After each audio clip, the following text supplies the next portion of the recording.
Welcome back, pimps. It's another episode on the Poker Pimp manual of turning $1 into 100 grand and the lessons that come along with it. This video is called The Only 3 Tricks You Need to Beat Micro Stakes Poker. Now, is it as simple as that? Probably not. Are these the 3 tricks I'm going to use to punish these garbage ass micro stakes players? Yeah. Am I going to show you and break down the tricks and show you the game? Of course. So stay tuned. You know what I'm saying? Here you go. Those 3 tricks are the simple 3-bet, the C-bet, and something I call the heads up tango. Now, the heads up tango is for people who continuation bet, and when they called on the flop, they shut down. They don't bet the turn or the river. They check the turn, check the river, or check the turn, check fold the river, etc. That happens so much in heads up poker that I have a name for it. The name is the heads up tango. After this video, you'll be aware and you'll know how to implement the heads up tango as one of the 3 tricks to beat micro stakes poker. Easy. Now, let's run that footage. All right, as you see, I'm starting with about $26. I will have around $30, $31 when I win. By the way, I'm on a winning streak. If y'all haven't been watching my videos, and I done ran this $1 up to 26. When I win this, it'll be 30, and I start playing larger stakes off of the 30. Gotta scale that shit, you feel me? As I'm adjusting, trying to see how this guy play. He fold the first hand. He's not scared to fold, and he likes to raise before the flop, right? So I note how he raised, and I fold that. He can have that. You got to see me fold sometime. It's called developing an image. The first part of the match is called developing an image. You know what I'm saying? Free game. Y'all might as well hit that like and subscribe button right now. Developing an image while I fold that queen deuce. Watch me. Now, I call that, and I called the flop. He checked the turn, and I bet the river, folded. That is the heads up tango. So rewatch that ace-8 hand if you ain't get it the first time.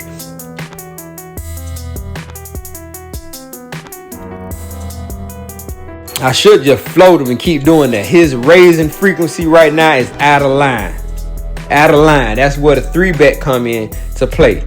Now, I got ace-8 again, and he don't best out. I'm gonna let him have that. My style, my strategy to win this. There go the 3-bet. Now with the ace-5, there go the simple 3-bet. One of the 3 tricks you need to beat micro stakes poker, and it worked like a charm. Now, especially when motherfuckers be doing too much. Like this guy, his frequency is raised too much. Now the king 10 got check raised. I'm gonna let him have that. We're gonna see how many times he check raised throughout the match and what I do to counter that. River that 2 pair with that jack 8. I checked to try to set a trap or something. One thing about this, I don't believe my opponent called or bet the river the whole time. I know he ain't called the river the whole time. That is important frequency. Now, this is a 3-bet. Trick number 2, simple 3-bet. He folded the flop. I'm winning. I'm developing that chip lead now. But as you see, I end up floating them and all that. It's a good hand because it shows his second time that he check raised me. Now, let him have it because my strategy right here is not predicated on going off of his bets. It's predicated off of going off of my bets and my aggression. Now, I'm calling that raise with the king 3, and I'm calling the flop with the king 3. I'm going to attempt the tango, but it's a straight on the board that ain't going to go. That ain't going to go.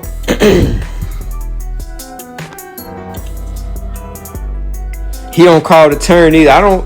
I gotta watch this again to see how many times he fold on the turn, but he folds the turn often. He folds the river absolutely, which is why I should have bet the river right then and put that theory to the test with that hand there. You see, A7, simple C bet, easy money.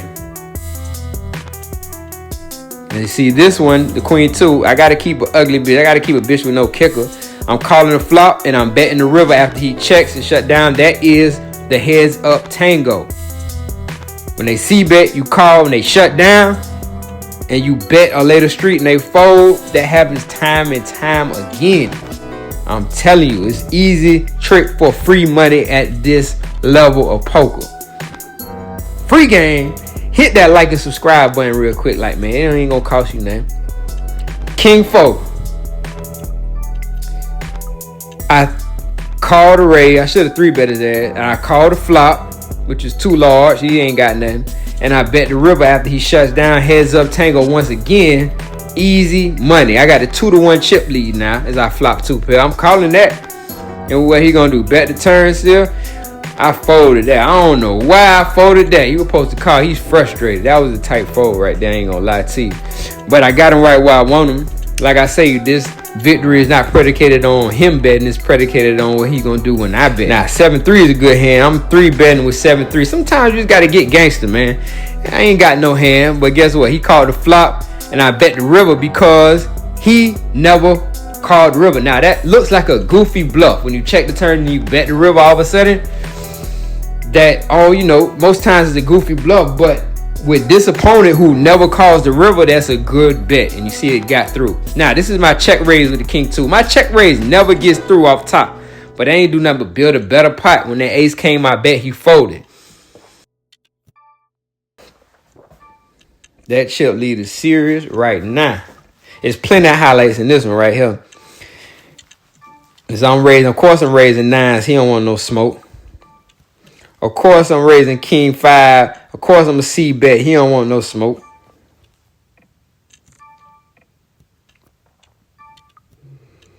I should have called down. I should have floated down, but I'm being more patient, more picky because my chip lead is so commanding. Top pair. Bet that turn. He called the turn. I bet that river. Now, I checked the river and let him have it. If I would have bet the river again, you know, my theory would suggest, or this simpler body would say that he wasn't going to call. I wish I put him to the test a little bit more. Jack 5, this is a good hand. I turned 2 pair, and he bets the whole pot on the raise. Now, I was able to fold top 2 pair right then. Tight fold, maybe. Although he's never check raised the turn one time in this match. And also, like I say, this victory is not predicated on him betting. It's predicated on me betting. I'm floating this. I'm call that flop. And I didn't come for the tango for some reason. And allowed him to try to bluff. Possibly. Flop 2 pair. Bet that flop. Bet that river. I checked the turn, but I bet that river. Why? Because he never calls the river. That's time for a 3-bet with them. Time for a 3-bet and time for a C-bet. He just called it off with ace high because he is a sucker. And this is free money on Ignition Casino. Now, check it out. We're rocking with $31 right now. That's a 30x off of my dollar in the beginning. Do you believe now? Do you believe yet? Or must I show you some more? Next episode, I'm stepping up in stakes. You feel me? I'm going to bet $10 instead of 5. So we're going to go up or go down quicker. Stay tuned to see how my strategy translates into a higher stakes as we scaling this mission of turning $1 into 100 grand before your eyes, step by step, lessons along the way. Hit like and subscribe. Poker Pimping is alive.